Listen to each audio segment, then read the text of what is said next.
Happy Bharat, happy world, rich Bharat, rich world. నేను Kaveshri, Kapil Maharshi numerology office లో PRO. ఈరోజు మనం బాబా పాండురంగం గారు, వరల్డ్ టైపెయిడ్ numerologist, excellent life coach and yoga guru sir తో ఒక కొత్త టాపిక్ మాట్లాడబోతున్నాము. నమస్తే బాబా. నమస్తే, ఎలా ఉన్నారు కావేశ్రీ? నేను చాలా బాగున్నాను, మీరు ఎలా ఉన్నారు? సూపర్ గా ఉన్నాను. Happy Bharat, happy world, rich Bharat. Welcome welcome. మొదటిసారిగా మా యొక్క ఛానల్ చూస్తుంటే ఫస్ట్ మీరు లైక్ చేయండి. లైక్ చేయడం వల్ల మీరు ఒక్కరే కాదు, లక్షల మందికి వెళ్ళిపోతుంది, కోట్ల మందికి వెళ్ళిపోతుంది. వాళ్ళకి తెలియని వాళ్ళకు కూడా ఈ రహస్యాలు తెలుసుకుంటారు, వాళ్ళ జీవితంలో మార్పు వస్తుంది. తర్వాత లైక్ చేసిన తర్వాత బాగా నచ్చితే మీరు కామెంట్ చేయండి. తర్వాత ఆన్లైన్ బెల్ ఐకాన్ని యాక్టివేట్ చేయండి, సబ్స్క్రైబ్ చేయండి. మీకు ఎప్పటికప్పుడు కొత్త కొత్త సమాచారం అందుతూనే ఉంటుంది. ఓకేనా? ఓకే, ఈ రోజు ఏంటి కావచ్చు? ఈ రోజు టాపిక్ ఏంటంటే మనము ఈ డేట్ లో చాలా మంది పుట్టుంటారు. అంటే ఇప్పుడు ప్రజెంట్ ఈ రోజు మనం షూటింగ్ చేసేది ఏంటంటే 18వ తారీఖు జూన్ నెల 2024. అంటే టైం కూడా ఉంది, ఎంత 2 గంటల 6 నిమిషాలు. అయితే ఈ రోజు జస్ట్ గూగుల్ అడిగితే మనము అంటే యావరేజ్ రోజుకి ఎంతమంది పుడతారు అని అడిగితే ఏం చెప్తుంది చూడండి. How many people are born now, just now. Please give information. So ఇక్కడ ఏం చెప్తుందంటే how many childrens born in a day. 385,000 babies. According to the World Count, the UN estimates that around 385,000 babies are born each day around the world. అంటే This దాదాపు number remained relatively stable in the 50 years from 2020 to 2017. చూసారా? అంటే 130 మిలియన్లు, అంటే 356, అంటే దాదాపు చూడండి కొన్ని వేల మంది. అంటే నా లెక్కన ఇప్పుడు మనం ఏం చెప్తామంటే ఒక్కరోజు 70,000 మంది పుడతారు. చాలా పిల్లలు ఒకటే పుడతారు. 70,000 మంది భారతదేశంలో పుడితే ఇంకా 200 దేశాల్లో ఎంతమంది పుట్టారు? మనం ఒక 5 లక్షలు 10 లక్షలు వేసుకున్నాం. ఇదే రేట్ లో పుట్టాం.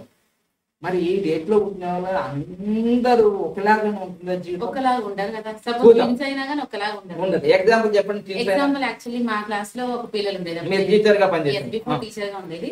సో ఇద్దరు పిల్లలు, సపోజ్ ఏ అండ్ బి ఇద్దరు ఉన్నారు. వాళ్ళ పేర్లు చెప్పిన అవసరం లేదు, కానీ ఏ అండ్ బి ఇద్దరు కావాలి పిల్లలు, ఇద్దరు అమ్మాయిలు. ఇద్దరు ఒకటే టైం లో పుట్టారు. ఇద్దరికి కూడా ఒక లెటర్ తో స్టార్ట్ చేసినారు. ఏ లెటర్ తో స్టార్ట్ అయింది పిల్లల్ని. వాళ్ళ బిహేవియర్ డిఫరెంట్ గా ఉంది, వాళ్ళ హ్యాండ్ రైటింగ్ డిఫరెంట్ గా ఉంది, వాళ్ళది లైఫ్ స్టైల్ కూడా డిఫరెంట్ గా ఉంది. ఎవరికి ఎక్కువ మార్కులు వచ్చాయి? ఫస్ట్ ఏ అనే అమ్మాయికి బాగా, ఎక్కువ మార్కులు వచ్చాయి. బి అమ్మ కొంచెం స్లోగా ఉండేది. కవల పిల్లలైనా కానీ వాళ్ళ పేర్లను బట్టి వాళ్ళ భవిష్యత్తు మారుతుంది. వాళ్ళ యొక్క హస్త సాముద్రికం అంటే చేతి వేలు ఫింగర్ ప్రింట్స్ ఉంటాయి. ఇప్పుడు ఆధార్ కార్డు ఉంది అనుకోండి, ఇద్దరు కవల పిల్లలే, ఒకరు పోతే అయిపోతుందిగా. అలా కాదు, ఫింగర్ ప్రింట్స్ తీసుకుంటారు, ఈ ఐరిష్ కంటిది తీసుకుంటారు కదా. సో అలానే ఒక అద్భుతం ఏంటి అంటే న్యూమరాలజీలో మీ పేరు మంచిదైతే అఖండ విజయాలు వస్తాయి, అనంత సంపద వస్తుంది, అనంతమైన ప్రఖ్యాతి. అంటే మీరు ఎల్లలు అంటే నలుదిక్కులా మీ యొక్క పేరు ప్రఖ్యాతులు పెరుగుతాయి. చాలా ఫేమస్ కావచ్చు, ఒకరు కొంచెం. సో అందుకోసమే ఇప్పుడు మనం తీసుకుందాం ఒక డేట్. సో సెప్టెంబర్ 11వ తారీఖు 1950. అంటే స్వతంత్రం వచ్చిన తర్వాత చాలా మంది పుట్టునే ఉన్నారు కదా, అందులో ఒకటి తీసుకున్నాను. దీంట్లో లోషియో గ్రీడ్ ప్రకారము 159 అనేది ఒక యోగం ఉంది. దీన్ని సక్సెస్ యోగము అంటారు. ఇంకా అంతకన్నా యోగాలు ఉన్నాయా దీంట్లో? లేనే లేదు. ఎందుకంటే 3 నంబర్లు కలిసి ఉంటేనే ఒక యోగం వస్తుంది. మొత్తం టోటల్ గా లోషియో గ్రీడ్ లో 8 యోగాలే ఉంటాయి. ఇక్కడ ఒకటే ఒక యోగం ఉంది. దీని తర్వాత మనం ఇక్కడ వేదిక్ గ్రిడ్ లో తీసుకుంటే 178 అనే రాజయోగం ఉంది ఇక్కడ. తర్వాత దీనికి 5 యోగాలు ఉన్నాయి. ఇది B grid, Vedic grid. So ఇక్కడ మనకు లోషో గ్రిడ్ లో బర్త్ నంబర్ ఉంటుంది, డెస్ట్ నెంబర్ ఉంటుంది. ఇక్కడ వేదిక్ గ్రిడ్ లో కూడా బర్త్ నంబర్ ఉంటుంది, డెస్ట్ నెంబర్ ఉంటుంది. కువా నంబర్ మాత్రం ఓన్లీ లోషో గ్రిడ్ ఉంటుంది. ఇవన్నీ చార్ట్ చూసిన తర్వాత మీకు వెంటనే అనిపిస్తుంది, కామెంట్ చేయండి మీకు అనిపిస్తే. ఇది ప్రముఖులది అని అర్థమైపోతుంది. అమ్మ ఊరికే చెప్పాడు కదా బాబా పాండం గారు, ఏదో రహస్యం ఉంటేనే చెప్తాడు కదా. మీరు ఏమి ఎక్స్పెక్ట్ చేశారు? ఈ డేట్ ఆఫ్ బర్త్ మీరు అదే తమ్నేల్ ఇచ్చేస్తున్నాను కాబట్టి అది ఏంటనే అది రాస్తుంది. కానీ చూడగానే మీరు ఏమి ఎక్స్పెక్ట్ చేశారు? ఒక్కని మాత్రం గుర్తుంచుకోండి, ఒక ఛాయ్ బాల. ఎవ్వరూ ఎక్స్పెక్ట్ చేయలేదు. ఈవెన్ నరేంద్ర మోడీ సార్ కూడా నేను ప్రధానమంత్రి అవుతానని ఆయన కూడా ఎక్స్పెక్ట్ చేసి ఉండడు నాకు తెలిసి. అలా అంచెలంచెలుగా ఈ స్థాయికి వచ్చాడు. రావడమే కాదు, ఒకసారి సీఎం కాదు, 2 సార్లు సీఎం కాదు, 3 సార్లు సీఎం అయ్యాడు. 3 సార్లు సీఎం అయ్యడమే కాదు, ఒక్కసారి ప్రధానమంత్రి కాదు, 2వ సారి కాదు, 3వ సారి కూడా కంటిన్యూ అయ్యాడు. చూసారా? అయితే ఇంతగానం అంటే ఇప్పుడు మొన్న అయితే కొంచెం సీట్లు తక్కువ వచ్చినా చంద్రబాబు నాయుడు గారు, నితీష్ కుమార్ గారు వాళ్ళంతా కలిసి మొత్తం మీద అయితే ప్రధానమంత్రిగా ప్రమాణం చేశారా లేదా? 10 సంవత్సరాలు పూర్తి చేశారా లేదా? లాంగెస్ట్ పీరియడ్ నాన్ కాంగ్రెస్ వ్యక్తి పరిపాలించిందా ఎవరన్నా? No chance. ఒక్క మోడీయే. అది కూడా స్వతంత్రానికి ముందు పుట్టిన వాళ్ళు పరిపాలించారు. నెహ్రూ గారు స్వతంత్రం రాకముందే పుట్టాడు, ఇందిరాగాంధీ గారు కూడా స్వతంత్రం రాకముందే పుట్టారు కదా. సో నవంబర్ 14వ తారీఖు 1898 ఎప్పుడు పుట్టారు నెహ్రూ గారు. మరి ఇందిరాగాంధీ గారు నవంబర్ 19వ తారీఖు 1917లో పుట్టారు. మరి వాజ్పేయి గారు కూడా అప్పుడే పుట్టారు, డిసెంబర్ 25, 19 అంటే స్వతంత్రం రాకముందే. వీళ్ళందరూ స్వతంత్రం రాకముందే పుట్టారు. కానీ స్వతంత్రం వచ్చిన 3 సంవత్సరాలకు పుట్టిన తర్వాత కంటిన్యూగా ప్రధానమంత్రిని 3వ సారి కూడా రాజ్యం ఏలుతున్నారంటే ఈ డేట్ ఆఫ్ బర్త్ అనేది అందరికీ ఉంటది. దాదాపుగా ఇయర్లో ఒక 1000 మందో 10,000 మందో పుట్టి ఉంటారు. అందరూ ప్రధానమంత్రులు కాలేరు. వై? ఇక్కడే ఉంది. ఎందుకంటే ఈ 700 నుంచి 800 కోట్ల ఈ యొక్క జనాలు ఏదైతే ప్రజలు ఉన్నారో వాళ్ళ యొక్క ఫింగర్ ప్రింట్స్ డిఫరెంట్. అలానే నరేంద్ర మోడీ సార్ గారిది, ప్రధానమంత్రి గారిది ఫింగర్ ప్రింట్ డిఫరెంట్. ఆయన బలరేఖలు వేరు, ఆయన హస్తరేఖలు వేరు, ఆయన ఫేస్ వేరు, ఇవన్నీ వేరుగా ఉంటాయి. ఆయన ఆలోచన వేరు.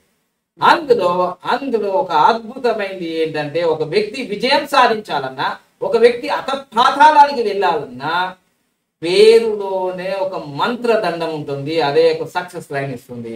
అర్థమైందా? సో అందుకోసమే మీరు చూడండి, ఆయన పేరులో ఒక అద్భుత రహస్యం దాగి ఉంది. నరేంద్ర మోడీ. దీంట్లో పాజిటివ్ ఉంటుంది, నెగిటివ్ ఉంటుంది. పాజిటివ్ జరుగుతుంది, నెగిటివ్ జరుగుతుంది. దాంట్లో ఏమి మనం చెప్పేది ఏమీ లేదు. ఈ ఎండ్ అన్నప్పుడు ఏదో ఒక ఎండ్ అవుతుంది. ఏమవుతుంది ఎండ్? ఆయన లైఫ్ లో ఫ్యామిలీ అనేది ఎండ్ అయిపోయింది. వంశపారపర్యం సంతానమైన ఉందా? లేదు కదా. అక్కడ ఎండ్ అయిపోయింది. ఎండ్ అయిపోని పోని దాని ఉంది. దేశం కాదు, ప్రపంచవ్యాప్తంగా ఈ రోజు powerful leader in the world అని గూగుల్ కూడా నరేంద్ర మోడీ సార్ వస్తుంది. మరి ప్రపంచవ్యాప్తంగా సోషల్ మీడియాలో ఫాలో అయ్యేవారు ఏ ప్రధానమంత్రికి లేరంతా ఈయనకే ఉన్నారు. వై? ఒక న్యూమరాలజిస్ట్ అంటాడు ఈ మధ్య కాలంలో, ఆయన నార్త్ ఇండియాలో వస్తాడు. ఒక ఆయన అంటాడు అనమాట, మీ మొబైల్ నంబర్లో కానీ మీ పేరులో కానీ ఎక్కడిలో కానీ ఏదో 14 కానీ 41 వస్తే ఇబ్బంది అన్నాడు. ఎక్కడ 41 వచ్చింది కదా ఇక్కడ. మరి నాన్న సరిగా అర్థం చేసుకో సబ్జెక్ట్. అర్థం కాకుండా నీకు వ్యర్థమైపోతుంది. ఈ 41 నంబర్ కానీ 14 నంబర్ కానీ ప్రపంచాన్ని ఆకర్షిస్తాయి, ప్రపంచాన్ని శాసిస్తాయి అని తెలుసుకో. ఆకర్షణ నంబర్ ఇది. అట్రాక్టింగ్. చూసారా? అట్రాక్ట్ చేసినారా లేదా? నేను మొన్న చంద్రబాబు నాయుడు గారు విజయం సాధించడంలో వాళ్ళకి పర్సనల్ ఇయర్ నంబర్ 14 వస్తుంది, ప్రపంచాన్ని ఆకర్షిస్తారంటే ఇప్పుడు చంద్రబాబు నాయుడు గారు కీ రోల్ అయ్యారా లేదా? నేను వైసీపీలో గెలుస్తారని 1% చెప్పా. ఆ తర్వాత వాళ్ళకి సీట్లు ఏం చెప్పలేదు కదా, ఇన్ని సీట్లు వస్తాయని. కూటమి టీడీపీకి 90 నుంచి 100 వస్తాయి. మళ్ళీ వాళ్ళకు జనసేన వాళ్ళు కలిసి 15, మొత్తం 115 వస్తాయి. క్లారిటీగా చెప్పారు. నేను వైసీపీకి ఇన్ని సీట్లు వస్తాయని చెప్పలేదు కదా, గుర్తించుకో. అందుకోసమే ఈ 14 నంబర్ అనేది ప్రపంచాన్ని ఆకర్షిస్తుంది. 41 నంబర్ కూడా 14 అంటే ఏమిటి? 1 + 4 = 5. 14 అంటే 41 అంటే 5 అనేది universal master key number. Narendra Modi గారి జన్మ సంఖ్య 8, బర్త్ నంబర్ 8. అంటే birth number 8 and destiny number 5 చూసారా, birth number 8 destiny number 5. So ఎప్పుడైతే పేరు మనం పెట్టుకోవాలన్నప్పుడు పిల్లలకి ఎలా కదలవాలంటే ఈ యొక్క బర్త్ నంబర్ కన్నా ఇది బర్త్ నంబర్ ఇది డెస్టినీ నంబర్ ఈ బర్త్ నంబర్ కన్నా డెస్టినీ నంబర్ కన్నా కలవాలి. సో ఇక్కడ ఏం కలిసింది చూడండి, ఇది 541 అంటే 5, ఇది ఏంటి, ఇది 41 అంటే 5, 62 అంటే 8, సో ఇది ఏంటిది 7. చూసారా, దీంట్లో ఆల్మోస్ట్ ఆల్ ఇక్కడ ఈ నంబరు వచ్చింది, ఇక్కడ ఈ నంబరు వచ్చింది, ఇక్కడ ఈ నంబర్ వచ్చింది. అసలు ఈ 8కి 5కి లక్కీ నంబర్స్ ఏంటిది అంటే 6, 5. ఈ శని మహారాజుకి లక్కీ నంబర్స్ ఎవరు అంటే 6, 5.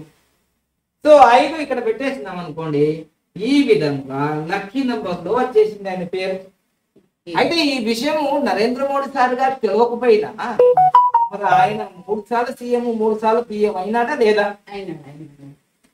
3 times CM 3 times PM PM. చూసారా, పిఎం అయిందా లేదా? నానా బంగారు కొండలు రత్నాల దండలు మీ పిల్లల్ని మీరు అంటున్నారు, కానీ వానికి పెద్ద పెద్ద కార్పొరేట్ కాలేజీలలో పెద్ద పెద్ద కార్పొరేట్ స్కూళ్ళల్లో జాయిన్ చేస్తున్నారు లక్షల కోట్లు పెట్టి, కానీ వాని పేరు ఎలా ఉందో చూసుకున్నారా? Lucky name always pay my name is pay. So ఒక పేరే అఖండ విజయాన్ని సృష్టిస్తుంది, ఒక పేరే అధపాతాలను తీసుకెళ్తుంది. అంటే ఆ పేరులోని బలం బట్టే వాళ్ళకి విజయ అపజయాలు రిజల్ట్స్ వస్తాయి. సో అందుకోసమే ఈ వీడియో ఎవరి కోసమే కాదు, మీరు మీ జీవితంలో మీ పిల్లలు 10వ తరగతి లోపే మీరు పేరు కరెక్షన్ చేయించుకోవాలి. ఒకవేళ చేయించుకోండి, నా ఇష్టం అంటే నీ ఇష్టమే, మరి నీ లైఫ్ నీ ఇష్టం కదా, ఏదో జరిగిపోతుంది. అంతదాకెందుకు దుడుగు పాండురంగం గురూజీ అన్నప్పుడు నీకు నేను తెలుసా? మీకు తెలియదు. ఇప్పుడు బాబా పాండురంగం అనే పేరు వల్లనే ప్రపంచవ్యాప్తంగా ఈరోజు విత్ ఇన్ 10 years లో నేను ప్రపంచవ్యాప్తంగా తెలిసాను. ఈ 4 సంవత్సరాల్లో నేను కోటీశ్వరుడయ్యాను. ఈ పేరే లేకుంటే మీరు నన్ను గుర్తుపట్టే వాళ్ళు కాదు, నా గురించి గూగుల్లో సెర్చ్ చేసేవాళ్ళు కాదు, యూట్యూబ్లో సెర్చ్ చేసేవాళ్ళు కాదు. మీరు యూట్యూబ్లో బాబా పాండురంగం న్యూమరాలజీ అని కొడుతున్నారా లేదా? అదే తుడుగు పాండురంగం అనుకుంటారు, రాలేదు అది వీడియో. అది పవర్. నేమ్ అనేది ఒక పవర్. సో అందుకోసమే కవల పిల్లలకు కూడా పేర్లలో సరిగా లేనప్పుడే, ఒక అబ్బాయికి మంచి పేరు ఉన్నప్పుడు కవల పిల్లల్లో ఆ అబ్బాయి బాగా ఎదుగుతాడు. ఇంకో అబ్బాయి కవల పిల్లలైనా ఒకే పేరెంట్స్ అయినా ఒకే ప్లేస్ లో పుట్టినా జస్ట్ ఒక్క fraction of second 1.5-2 seconds fraction of second వాళ్ళ హస్త సముద్రికాలు వేరు, వాళ్ళ పేర్లు వేరు. సో అంటే హస్తానైతే మనం ఏం చేంజ్ చేయలేము, మనం చేసుకోవాల్సిందల్లా కూడా ఓన్లీ మన పేరు. సో అందుకోసమే మిత్రులారా, అందరం మనం ప్రధానమంత్రులు అయిపోతాం, అందరం సీఎంలు అయిపోతామని కాదు, మీరు పుట్టిన ప్లేస్ లో మీరు మీ చోటు నుంచే మీరు ఉన్నంత శిఖరాలకు అధిరోహించడానికి అవకాశం ఉంది. ఒకటి నేమ్ ఇస్ పేర్. అందుకోసం మీ పిల్లలకి బంగారు భవిష్యత్తు ఇవ్వాలంటే ఫస్ట్ వాళ్ళకి ఇవ్వాల్సింది లక్కీ నేమ్. సో ఆ లక్కీ నేమ్ కోసము మీరు ఎక్కడికో పరిగెత్తిన అవసరం లేదు. ఆన్లైన్ లో కూడా మనం ప్రొవైడ్ చేస్తున్నాం, వరల్డ్ వైడ్ గా ఇస్తున్నాం. ఒకటి కాదు ఇక్కడ కాదు, వరల్డ్ వైడ్ గా ఇస్తున్నాం. కాబట్టి మీరు వాట్సాప్ ద్వారా కూడా కన్సల్టేషన్ పొందొచ్చు లక్కీ నేమ్ ని. ఎందుకంటే ఈ రోజు ప్రపంచ విజేతలుగా ఉన్న వారి ప్రతి పేరులో ఒక అద్భుతమైన నంబర్ దాగి ఉంది అని తెలుసుకోండి. అది ఖచ్చితంగా 1వ నంబర్లోనో 5వ నంబర్లోనో 6వ నంబర్లోనో 30 నంబర్లోనో 3 నంబర్ అంటే 30 నంబర్లో లేదా 9 నంబర్లోనో కలిగి ఉంటుంది ఖచ్చితంగా. ఒకవేళ బాగా కష్టాలు నష్టాలు పడిపోతున్నారు, ఇబ్బంది పడుతున్నారంటే వాళ్ళది శని నంబర్లో అంటే 8 నంబర్లో, వాళ్ళది రాహు నంబర్లో అంటే 4 నంబర్లో, మరి వాళ్ళది చంద్రుని నంబర్లో అంటే 2 నంబర్లో, వాళ్ళది కేతు నంబర్లో అంటే 7 నంబర్లో. సడన్ గా వాళ్ళు నష్టాలు కష్టాలు ఫెయిల్యూర్ పొందలేకుండా ఉన్నారు, అపజయాలు పొందుతున్నారు, అవమానాలు పొందుతున్నారు అంటే తప్పకుండా వాళ్ళ పేరు అపోజిట్ గా ఉంటుంది, డేట్ ఆఫ్ బర్త్ కు అనుగుణంగా ఉండదు. ఒకవేళ డేట్ ఆఫ్ బర్త్ కు అనుగుణంగా ఉంటే ఏం న్యూమరాలజీ దగ్గర పోకున్నా వాడు డెవలప్ అయి ఉన్నాడు. అందరు అంటారు, గురువు గారు 40 సంవత్సరాల క్రితం ఉందా న్యూమరాలజీ, మీరంటే 10 సంవత్సరాల నుంచి చెప్తున్నారు, అంతకు ముందు ఉందా, ఇది ఉందా, అది ఉందా అంటారు. కానీ న్యూమరాలజీ అనేది 4000 సంవత్సరాల క్రితమే ఉంది. మనం లేట్గా తెలుసుకున్నాం, అందుకోసమే మనకి ఇంకా లేట్గా అయిపోతుంది. కాబట్టి దీన్ని మీరు చింతించాల్సిన అవసరం లేదు. తప్పకుండా మీ జీవితంలో మీ పిల్లల భవిష్యత్తు, మీ భవిష్యత్తు కూడా మీ కంపెనీ నేమ్స్, మీ నేమ్స్ అన్ని కూడా మీ డేట్ ఆఫ్ బర్త్ అనుగుణంగా ఉంటే చాలా మంచిది. మీరు అంటారు, సార్ మాకు డేట్ ఆఫ్ బర్త్ లేదు, నిన్న వచ్చాడు ఒక ఆయన, మాకు డేట్ ఆఫ్ బర్త్ లేదు, రిటైర్మెంట్ అయిపోయాం, మాకు కొన్ని కోట్ల అప్పు ఉంది, ఇప్పుడు మేమంతా అష్టైశ్వర్యాలతో ఉన్నాము అని వచ్చాడు. మరి ఎందుకు వచ్చారు అంటే, లాస్ట్ రిటైర్మెంట్ దాంట్లో నేను ఇప్పుడు నా పరిస్థితి ఏంటంటే ఇక వాళ్ళ పేరు అవసరం లేదు, కొన్ని కోట్ల అప్పు ఉంది, చనిపోయే టైంలో ఈ అప్పు చేసిపోయినారని మా పిల్లలు నన్ను ఇబ్బంది పడతారు కదా అని ఆయన అన్నాడు. ఆయన, sir me original date of birth లేకపోతే మీ 10th క్లాస్ ఉంటుంది, మీ రిటైర్మెంట్ అన్నారు కదా, మీ జాబ్ చేసినప్పుడు ఆ డేట్ ఆఫ్ బర్త్ టకటక చెప్పేశాడు. జూలై 1, 1954 వచ్చేసింది. మొత్తం కూడా 4, 5, 6 వచ్చింది. అందుకోసమే మీరు రిటైర్మెంట్ అయిపోయారు, మీ పిల్లలు లండన్ లో ఉన్నారు, సింగపూర్ లో ఉన్నారు, బాగా కోట్లు సంపాదించినారు. మీరు ఏం లేదు, ల్యాండ్ కొనిపెడితే గోల్డ్ లాగా బాగుంటుందని కొనిపెట్టారు, అంతే. నష్టమేం చేయలేదు కదా అప్పు చేసి. వాళ్ళకి రెమెడీ చెప్పాము. ఆయన హస్తం చూశారు, హస్తం చూసి, అమ్మో మామూలుగా లేదండి మీ హస్తము, ధనరేఖ నిండుగా ఉందండి. అవునండి, మీ వీడియోలు చూసినప్పుడు మీ మాట్లాడినప్పుడే నాకు అనిపించింది, మీరు కలిస్తే మాకు సొల్యూషన్ వస్తుందని. ఎస్, మ్యాజిక్ బాటిల్ వాడమని చెప్పాము. 15 నెంబర్ వేసుకోమన్నాను, 9 నెంబర్ వేసుకున్నా, 46 నెంబర్ వేసుకోమన్నాను. తర్వాత ఇంకో విషయం కూడా అన్నారు, సార్ నాకు ధనరేఖ ఫుల్గా ఉంది కరెక్టే, కానీ ఇక్కడ 2 అడ్డము ధనరేఖ మీద అడ్డరేఖలు వచ్చాయండి. చూసారా? అంటే దాన్ని బట్టి మీకు అర్థమవుతుందా ఎందుకు ఆటంకం జరుగుతుందో? ఆ ఆటంకాలు తీయాలంటే కొన్ని రెమెడీస్ ఫాలో చేయాలి కదా. సో ఇలా మీరు ఏ వయసులో అయినా సరే, 70 సంవత్సరాలైనా సరే, 60 సంవత్సరాలైనా సరే, చిన్న పిల్లలకైనా సరే, ఎవరికైనా న్యూమరాలజీ చాలా ఉపయోగపడుతుంది అన్ని రకాలుగా. మొబైల్ నెంబర్ చేంజ్ చేసుకోమన్నాను, మ్యారేజ్ డేట్ చేంజ్ చేసుకోమన్నాను, బ్యాంక్ అకౌంట్ నెంబర్ చేంజ్ గివి 70 సంవత్సరాలు. మరి ఏంటి చేంజ్ చేసుకోకపోతే మీ మనసు ఎలా ఉంటుంది ప్రశాంతంగా? కొన్ని కోట్ల అప్పు ఎట్లా చేస్తారు? అందుకోసమే తప్పకుండా మీరు అప్పులతో బాధపడుతున్నా, చాలా ప్రాబ్లమ్స్తో, ఫైనాన్షియల్ కానీ, హెల్త్ కానీ, రిలేషన్ కానీ, ఏ సమస్యలతో మీరు బాధపడుతున్నా తప్పకుండా వీటికి రెమెడీస్ ఉంటాయి. అందుకోసం మీరు సంప్రదించండి, ఆన్లైన్లో కానీ, డైరెక్ట్ కానీ. ఉదయం 10 నుంచి సాయంత్రం 5 గంటల వరకే.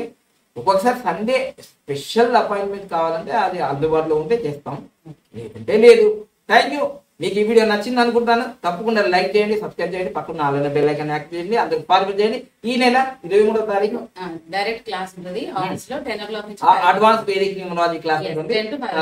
దాదాపుగా మన పాత ఆఫీస్ లో ఉంటుంది, మేము కొత్త ఆఫీస్ షిఫ్ట్ కాలేము, జూలై నెలలో షిఫ్ట్ అయితే కావచ్చు. ఓకేనా? అందరు ఫోన్లు చేస్తున్నారు, ఎక్కడ ఉంది ఎక్కడ లేదు, ఇక్కడే ఉంది, ఇప్పుడు షూటింగ్ చేసి జాన్లే ఉంది. ఓకేనా? Thank you. Happy father, happy వరల్. ఇప్పటికైనా తెలిసిందా? 2-3 సార్లు ఊరికే ప్రధానమంత్రి కాలే. నేములో ఆ బలం ఉంది, ఆ బలం తగ్గట్టుగా చాయ్ వాళ్ళ ప్రధానమంత్రి అయ్యాడంటే దాని ఎంతో హార్డ్ వర్క్ ఉంది, స్మార్ట్ వర్క్ ఉంది. ఓకేనా? ఒక్క పేరే కాదు, పేరులో బలం ఉంది, మళ్ళీ హార్డ్ వర్క్, స్మార్ట్ వర్క్ కూడా చేయాలి. ఓకేనా? Right, thank you.